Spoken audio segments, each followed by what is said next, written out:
Hi there guys, my name's Tom Quayle. I'm a professional guitar player from the UK. Currently sat in my video studio and I'm joined by my good friend Jon Gomm, who is also a professional guitar player, amazing guitar player.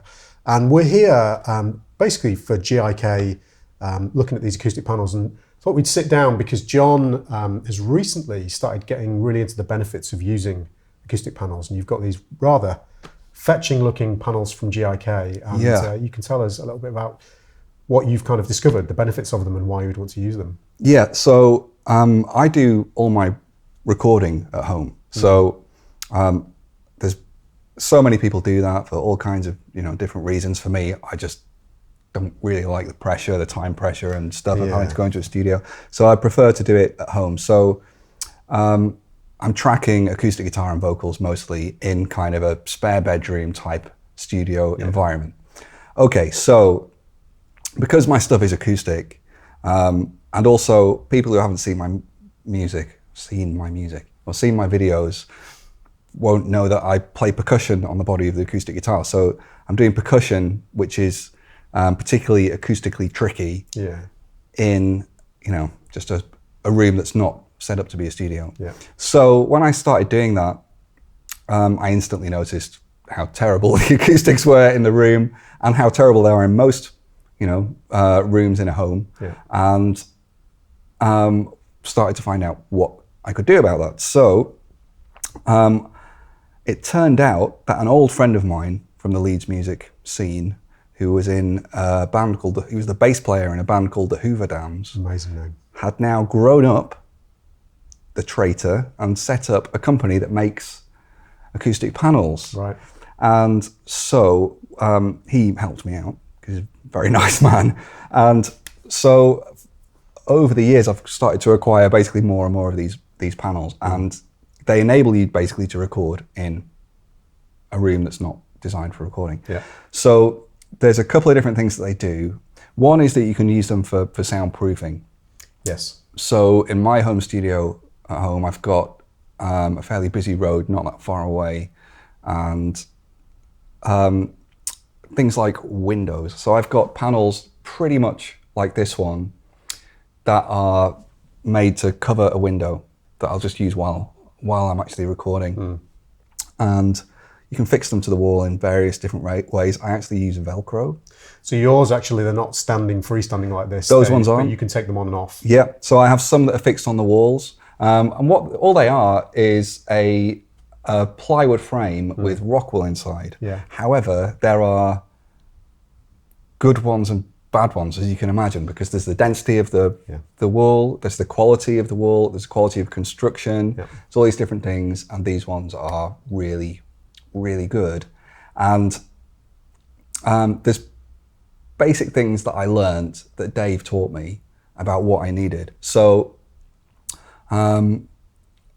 the most important thing they do is stop the reflections in the room. So if I'm singing, then apparently what I have to do, and this is what works straight away, is the first thing I have to do is kind of look at where I am. Any surface that I could put a mirror on and see myself in, then that's the first place I need to put the panel, because the sound moves in straight lines. Obviously it radiates, but that's your worst point. That's your first reflection point.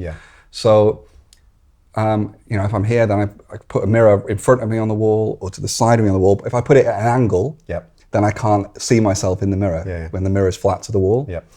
And then the other thing that I learned was the most important thing you can do is, if you're only going to do one thing, is treat the source, not the room. So in my case, I am the source. If it's my vocal, or if I'm holding an acoustic guitar, it's pretty much me. So what I need is kind of screening off of myself. So if I stand with my guitar or sit with my guitar with panels like this either side of me, maybe on 3 sides, then that will stop my reflections, especially, for example, a high-pitched percussion sound or mid-range vocal sounds. It'll stop it from ever reaching that first reflection point. So it really transforms the way that a room sounds. And honestly, to me, I would spend my money on acoustic panels before I spent it on, for example, a mic upgrade to improve the it's sound. interesting because you were saying about doing this in a spare bedroom or some kind of space in your house. Most houses, the rooms are almost the worst shape you could possibly have for recording because you've got 4 walls. Yeah, you've got basically a rectangle or a cube, where your reflections are entirely predictable, always bouncing at the worst possible angles. Yeah, it means that you've got usually a fairly mid-range, quite strong frequency, and it's really hard to dampen that. Yeah, and it kind of almost doesn't matter how many duvets you hang on the walls, and believe me, I've tried, because all they do is take away the very top end. Right. Okay. Whereas proper panels will take away the mid-range frequencies as well. Yeah, and like you were saying, it can seem like an expensive outlay. You'd be more inclined, as you say, to spend your money on an expensive mic. But if you have an expensive mic, like I have a Royer R121 kicking around somewhere, that's like a £1,500 mic. But if you use that in a room which is untreated, there's no panels, you're just going to pick up a load of the room sound, and it's going to sound cheap. Sound nasty, It's just a more expensive version of a cheap sound. It doesn't make any sense.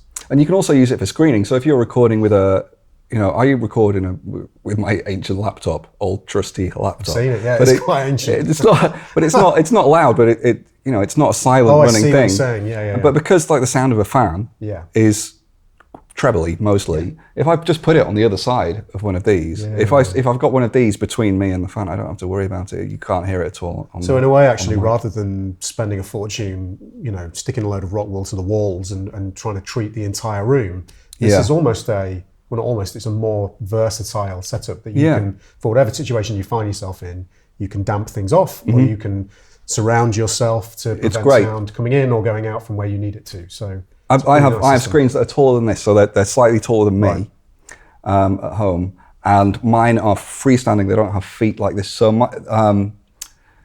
mine are 2 panels that are hinged. Right. So basically, I have 2 hinged panels, if you can imagine that. So what I basically have is a vocal booth that I can move around. It's not completely sealed, right? But then you probably wouldn't want it to be completely sealed because you want a little bit of something. You don't necessarily want a totally dead sound. Like what do they call it? Anechoic chamber. It does. As soon as I step inside my little vocal booth at home, it just sounds totally different. Right. Everything sounds totally different, and any background noise is either you can't hear it. It's very, very, I don't want to say it's silent, but it's very, very quiet. Yeah, I guess we should talk about the front panel as well, because they look great, but this is not just, actually I didn't know this, you were telling me about this before we hit record, but this is not just a visual feature. There is a reason why you've got this kind of random pattern. Yeah, so it's the same with the reflections thing. If you have things that the sound can get into and bounce off in different directions, then it's not going to come straight back at the source. Yep. So it's called a diffuser. But I'm not an acoustic expert. That's enough. All I can do is tell you, impression of it, tell you how I use them. So I don't want to go into technical details, because if you want to do that, just look on the GIK website and they'll tell you everything that you need to know about all the specific details. But I saw this one getting put together as well, because the factory's just in Bradford. It's very close. Yeah, we're in the centre of Bradford right now. But from an aesthetic point of view, if you're into that, obviously people want their spaces to look good as well.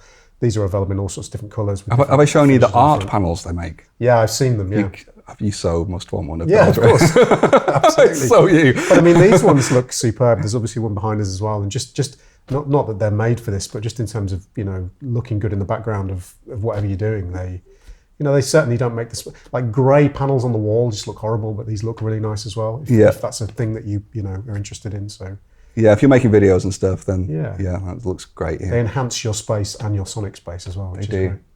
Good stuff. So thanks, Dave at GIK, for sorting me out with acoustic panels over the years. You've made my records sound a lot better. Yeah. I really appreciate it, mate.